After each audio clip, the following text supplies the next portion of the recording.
Bonjour à tous et bienvenue sur la chaîne de Funnyman. Les amis, vous connaissez hein, mon affection pour la Nintendo Switch, mais pas uniquement l'affection de Funnyman.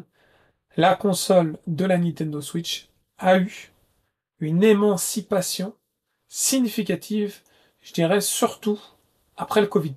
C'était pas gagné à son lancement en 2017. On va dire en 2017-2020, c'était un départ moyen, c'était pas du tout catastrophique ni honteux. Et ensuite, elle a eu une envolée, et aujourd'hui, à ce jour, elle est quasiment la console la plus vendue de tous les temps. Bon, ça veut dire beaucoup pour Nintendo. Vous savez, le marché change, le marché évolue. Il y a l'arrivée du démat qui fait peur. Il y a la PS5 qui annonce des tarifs qui commencent à faire peur. Xbox qui prend une trajectoire aussi différente. Du coup, beaucoup se sont finalement reconvertis vers Nintendo, l'ont boudé au début et aujourd'hui en sont satisfaits. Bon, la Switch, c'est une réussite aujourd'hui. Vous êtes nombreux à me demander quelles sont mes attentes pour la Nintendo Switch 2.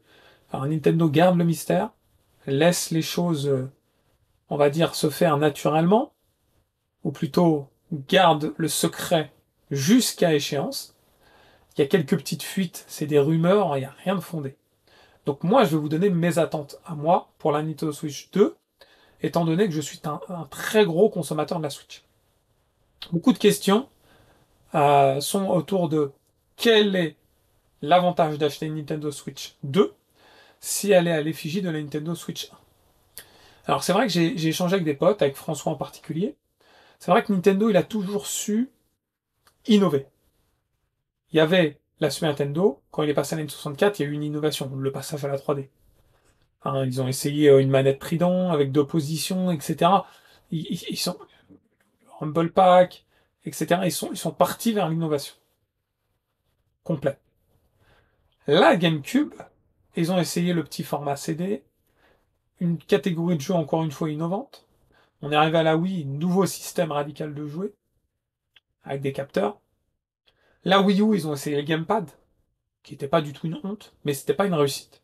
Et du coup, la Switch, ils ont trouvé le meilleur compromis en mode nomade, mode dock, donc tout le monde s'y retrouve, mode multijoueur, local, en ligne, tout est mis en place pour la Switch soit une réussite. Euh, Au niveau de la ludothèque, extrêmement éclectique, je ne vais pas y revenir dessus, mais moi, elle m'a totalement séduit. Au niveau de l'ergonomie, pouvoir jouer en nomade, sur la télé, en dock, etc. Bref, vous l'aurez compris, il faut que Nintendo innove, puisqu'il a innové jusqu'à présent. La question est quand même avec un point d'interrogation, parce que ils ont innové pour essayer de se renouveler et faire en sorte de vendre quantité suffisante. Mais là, la Switch, elle dépasse toutes les attentes. Donc, est-ce qu'ils ont vraiment un gros intérêt d'innover ou est-ce qu'ils ont un intérêt d'aller chercher la performance? Je vais vous dire, moi, ce que j'attends de la Nintendo Switch. La Switch 2, quel que soit son nom, je m'en moque de son nom. Ah, son nom, ça va être le cadet de mes soucis. Rien affiché. Ils ont confirmé que la Switch 2 serait rétro-compatible avec la Switch 1. Et dans un communiqué, ils expliquent que, a priori, les cartouches, évidemment, seront rétro-compatibles, mais aussi ceux qui auront leur abonnement, tout en démat. Ce qui veut dire qu'il y aura un port cartouche sur la Nintendo Switch 2 pour pouvoir utiliser les cartouches de la Switch 2. Ce qui veut dire que la Switch 2 sera aussi à cartouche. Quel format de cartouche? euh, Est-ce que les jeux seront quasiment tous en téléchargement sur la cartouche? Ou est-ce qu'ils seront déjà munis du jeu, etc. Alors moi, mes attentes. Jouer une console, effectivement un support cartouche. Mais avec des cartouches beaucoup plus conséquentes. Voilà. Je voudrais une cartouche beaucoup plus fournie, où on n'a pas forcément le besoin de tout télécharger sur la cartouche. Il y a quelques jeux actuellement qui sont dans cet état d'esprit, c'est saoulant. C'est vraiment saoulant. Surtout quand on achète d'occasion ce jeu, on ne sait pas trop. Donc ça, c'est une chose. Évidemment, la rétrocompatibilité, elle a déjà été confirmée. Donc ma ludothèque Switch, elle sera extrêmement utile aussi sur ma Switch 2, dans un premier temps. Mais pas que, parce que la Switch 2 elle va sortir sans écran OLED. Donc moi, ma Switch OLED, elle va continuer d'exister et je continuerai de l'utiliser tant qu'il n'y aura pas de Switch 2 OLED, ce qui est normal. Et Nintendo, ils sont malins, ils veulent vendre tout un ensemble de hardware sans la technologie OLED. Et ensuite, quand le OLED sort, ils reprennent des anciens consommateurs. Les anciens consommateurs vont acheter la nouvelle console, en partie. Et ceux qui n'auront pas encore le hardware vont l'acheter sous le format OLED. Donc pour eux, ça fait davantage de ventes. Donc stratégiquement parlant, ils sont malins, ça c'est clair. Donc j'attends. Et là, c'est essentiel. J'attends une console avec un écran qui me donne, donc une console évidemment portable et de salon, avec un écran portable suffisamment conséquent pour qu'on puisse kiffer au moins aussi bien que sur Switch OLED. C'est le minima normalement. C'est normal. Ils nous font sentir et voilà, on goûte à une qualité, certains stades, certains niveaux, on n'a pas envie de rétrograder. Ce qui est logique. J'attends de la console Nintendo Switch 2 qu'elle ait une capacité technique au moins aussi puissante qu'une PS4 Pro. Je dis pas PS4, je veux une PS4 Pro pour pouvoir définitivement mettre en place des jeux de qualité qui nous envoient plein les yeux et de continuer à mettre en place des jeux à caractère familial, des jeux à caractère orienté autour de l'intérêt. Pour pouvoir non seulement continuer de toucher un maximum de monde, mais aussi toucher un peu le public de niche avec des jeux de qualité. Parce que la PS4 Pro fournit des jeux de qualité. On n'est pas au niveau de la PS5 Pro, mais on est à un stade quand même intéressant. C'est le minimum. J'attends de la Nintendo Switch 2 surtout une ludothèque. J'attends une ludothèque au moins à l'échelle de la Switch 1. Ça veut dire une énorme éclecticité. Évidemment, je ne doute pas qu'il y aura une ludothèque franchise Nintendo al dente, avec des jeux de lancement très intéressants, peut-être des Metroid, peut-être un nouveau Zelda qui va arriver, un nouveau Mario Kart. On attend évidemment que Nintendo nous en mette plein la vue comme ils savent le faire, toujours en innovant. Mais aussi que les autres éditeurs continuent d'investir en Nintendo et la Switch 2 en accentuant encore plus le stock et les jeux exclusifs. C'est-à-dire, j'aimerais que la plateforme possède non seulement les exclusivités Nintendo, ce qui est normal, plus d'autres exclusivités. Ça sera bien que Square réalise des exclusivités Switch. Ça sera bien que d'autres éditeurs aussi. Pour que Switch, Nintendo reprennent le monopole, comme à l'époque de la Super Nintendo, où il y avait de sacrées exclusivités en termes de RPG Squaresoft, du Illusion of Time, du Secret of Mana, etc., qui ont aidé à fabriquer les heures de gloire de la Super Nintendo. Donc j'attends que, étant donné que la Switch est quasiment la console la plus vendue, s'ils arrivent à impacter, positionner la Switch 2 au même niveau, ça va attirer davantage. Moins de coûts, fabrication j'imagine sur Switch, c'est pas trop dur de créer des jeux sur Switch, donc ça peut faire un bon rendement pour eux.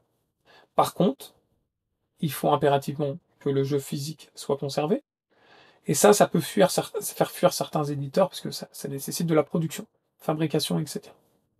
Mais moi je suis pour, parce que du coup le marché de location va continuer de vivre. Le marché de l'occasion va continuer de survivre, et moi il y a des jeux Switch que j'achète d'occasion. Ça m'arrive assez souvent. La plupart du temps c'est neuf, mais ça arrive assez souvent. J'attends de la Switch 2, évidemment c'est pas son nom mais je l'appelle comme ça, qu'elle ait on va dire une bibliothèque de lancement, un line-up, voilà, je cherchais le terme, qui attire tout de suite la populace. On parle de Metroid, on parle d'un Mario, on parle de différents jeux. J'attends que le stock soit suffisamment intéressant pour tout de suite intéresser. J'attends évidemment un prix de lancement intéressant. Je veux pas qu'on soit dans des prix qui dépassent les normes associées à Nintendo, les normes habituelles. Donc si on reste autour de 300, 330 euros, magnifique. Si on atteint 399, il faut que la technologie aille avec. Si c'est au-delà, il faut vraiment que la technologie aille avec.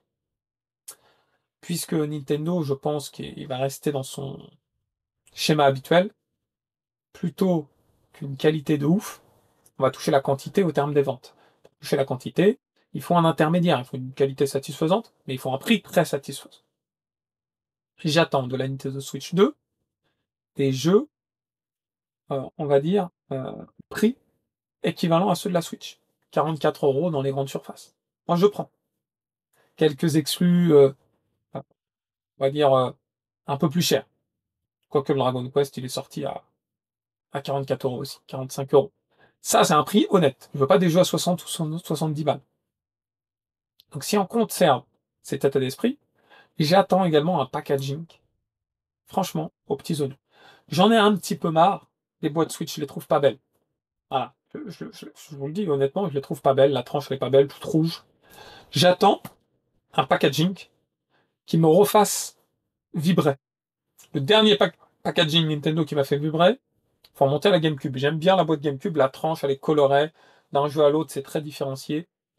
Il y a de la gueule, voilà comme on dit. Oui, Wii U ou Switch, j'ai pas été séduit. J'aimerais même qu'on pousse le vice plus loin et qu'on soit dans des boîtes carton, avec des cartouches. Ils le feront jamais, ils vont regarder sur DS, etc. C'est des boîtes rigides.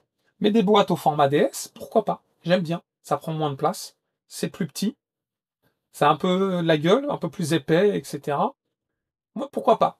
Ça prendra moins de place au sein de ma collection. Mais qui change un peu le format par rapport à la Switch, parce que j'ai pas été, je vous le dis ouvertement, j'ai pas été séduit. Format carton utopique, mais moi, pour l'aspect collection, je kifferais. Ça m'en prendrait davantage soin. J'aime bien en plus le carton en soi. Ça fait beaucoup d'attentes, hein, les amis. J'ai beaucoup d'attentes sur la Switch. Évidemment, avec les modes en ligne, les abonnements, comme j'ai dit, une rétrocompatibilité qui va me permettre d'avoir une fluidité, une continuité dans ma vie de joueur et dans ma vie de collectionneur. J'attends, comme je vous ai dit, qu'elle innove. Donc qu'elle apporte un caractère innovant dont on n'a pas encore connaissance, qui va nous surprendre. Voilà les amis, toutes mes attentes sur la Switch 2, elles sont nombreuses, j'attends les vôtres.